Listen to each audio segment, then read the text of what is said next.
Good afternoon and welcome back to Suburban Homesteader, Wyoming, Arizona. This is Sandy and we're doing an update on both my apple trees from seed that I did this spring and the grafted. So these are the little apple trees that I grew from seed, and I put them in these long tree tubes.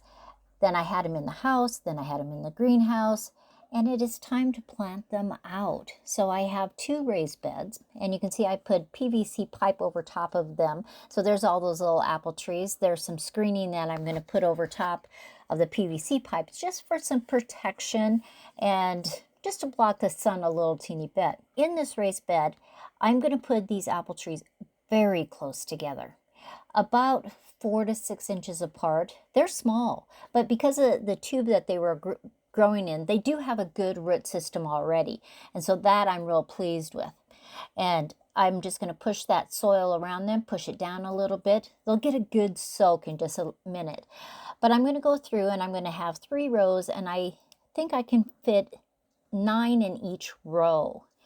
And so I'm just packing those in, and there is my first raised bed. There's actually 27 apple trees from seed in there.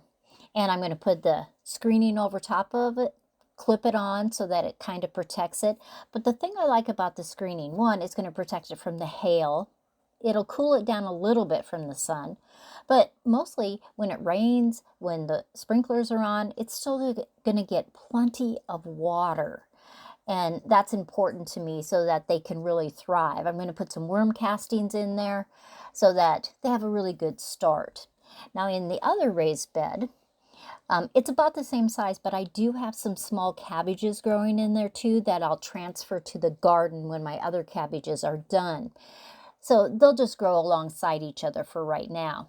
Now the other thing I did this spring was I grafted some apple trees, and I did a video about that also.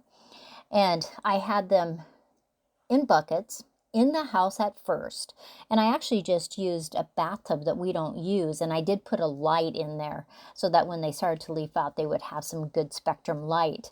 And then I moved them over to the greenhouse.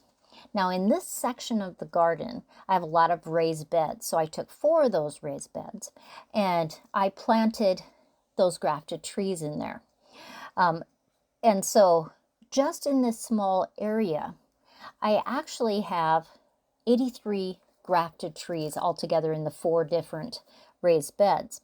Now I'll let them grow probably till they're 3 or 4 feet tall.